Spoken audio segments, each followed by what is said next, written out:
It's summertime. Come to America, the home of coronavirus. Because I can't wait much longer. I already thought he was pretty crazy before. Now I think he's just completely lost it. По многим показателям у нас бьются рекорды. Всем привет, вы на канале Олеся Винклер. Это уже мой третий выпуск еженедельных новостей из Америки. Ставьте мне побольше лайков и подписывайтесь на мой канал, чтобы я видела ваш интерес. И в этот раз мы обсудим, как обычно, текущую ситуацию в США, школы, университеты, и я вам даже кое-что спою. Поэтому смотрите это видео до самого конца. Начнем текущей ситуации, она просто усугубляется с каждым днем. Вот если бы вы сейчас залетали в Америку, то миграционная служба по полному праву могла бы вам сказать: Here we are in sunny Southern California. It's summertime. Come to America, the home of coronavirus. Мы на этой неделе перешли отметку 3 200 000 зараженных.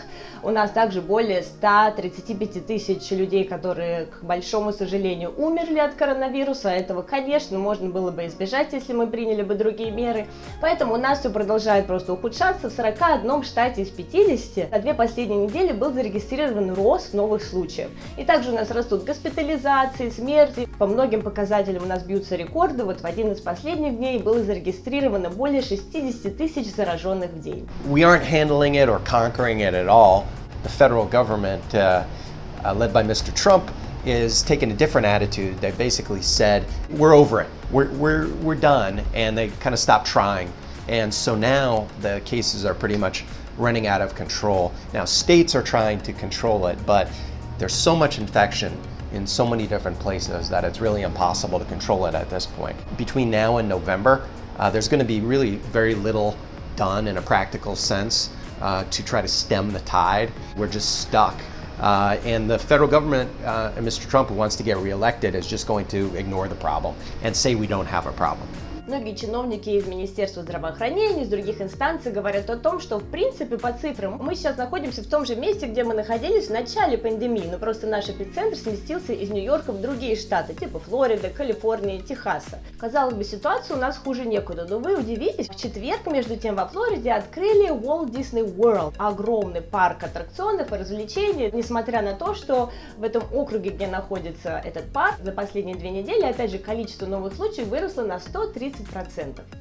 America has this compulsion to reopen the economic machine right now. That's going to be maybe restricted somewhat, but it's not going to be held back completely. So we're not going to go back to another lockdown. With things like Walt Disney World reopening, it's going to happen. To some degree, it has to happen. It's just the way America is. It's got to happen. And so hopefully they'll take precautions such that we don't have big outbreaks stemming from the reopening. No, they don't kill me. Can only make me stronger. I need you to hurry up now, cause I can't wait much longer. Слушайте, ну, честно говоря, не просто петь этот американский рэп. И, в общем, Канье Уэст баллотируется, да, на пост президента США. Новость этой недели. Очень большая новость. Рэпер, продюсер, музыкант, дизайнер, его жена, та самая известная Ким Кардашьян, то есть, возможно, первая леди будет скоро у нас в латексе.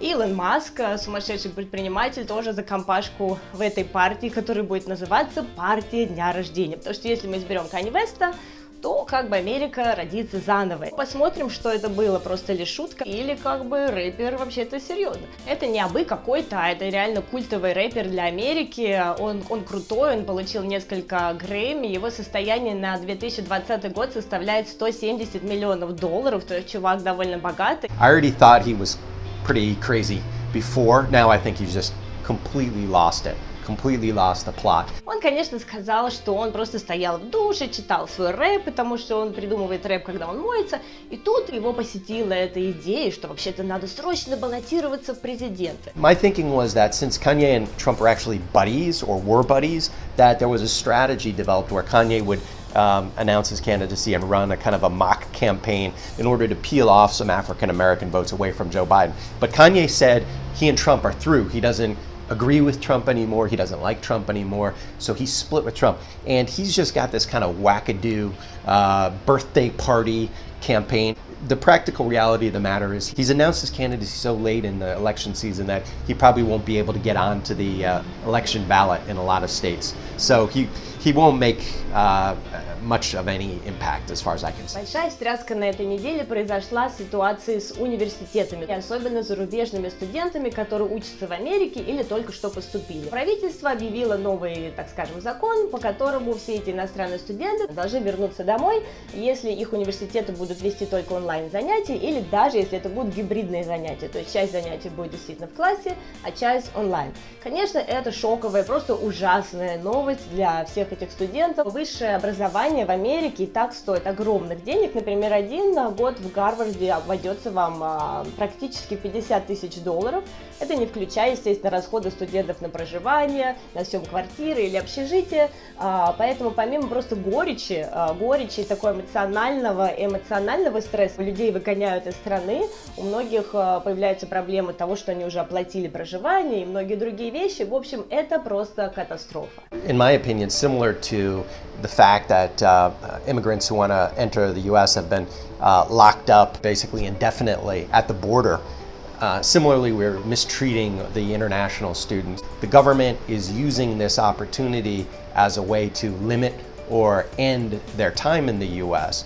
Because those international students are going to graduate and want jobs. It's really part and parcel of pursuing the America First policy, which means that foreigners are not really welcome, and American citizens should have precedence over everything. It's going to be very damaging to the universities and to the flow of international students into those universities. And long term, also damaging to our economy, because you have those international students and they're beneficial, they help, and then they come out and they become productive members of the workforce. And we're not going to have that anymore. Еще интереснее ситуация обстоит с обычными школами, с начальной, средней и с high school. Потому что, если вы помните, в последнем выпуске я говорила о том, что, конечно, уже все свыкли с мыслью, ожидая, что школа в Америке не сможет открыться в обычном режиме пятидневки. Но тут вдруг Трамп на этой неделе вышел с новостью, что школы должны открыться. Он сказал, что школа нужна детям, школа нужна родителям. Школа открывается в Германии, в Норвегии, в других странах, поэтому мы тоже должны быть в состоянии открыть школы.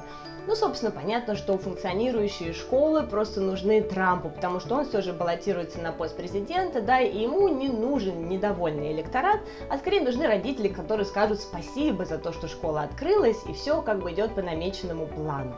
We, the American people, are screwed as far as reopening schools in the fall, because there's complete uncertainty now. Really, the people who are intelligent are really worried about sending their kids back to school because there's all kinds of risks at this point because we have not stemmed the tide of coronavirus infection. What do? I mean, I think the conservative people are saying that if they send their kids back to school at all, it'll be for a very limited period of time. And a lot of them aren't comfortable doing it at all. And by the way, at least a third of our teachers are not comfortable going back to school. So as with the mask wearing or not wearing situation, the going back to school or not going back to school situation has also become politicized. Again, by Trump, who's basically trying to say that there's no risk and there's no concern. I mean, he said things like 99% of coronavirus cases are not harmful or threatening, which is a complete lie. Those of us who have a brain know better and know that it's a big risk with the current situation. So Republicans, though, the governor of the state of Florida is saying we're reopening schools 5 days a week and the teachers better go and the schools better be reopened. States like California are saying, we're not sure here, we're really concerned and we're probably going to have some kind of restricted reopening if we reopen at all. Более того, Трамп намерен достаточно сильно прессовать штаты и губернаторов, потому что он сказал, что если они не откроют школы, то он будет ограничивать федеральное финансирование этих школ. Так что губернаторы, конечно, сейчас должны очень хорошо подумать над тем, какое решение принять.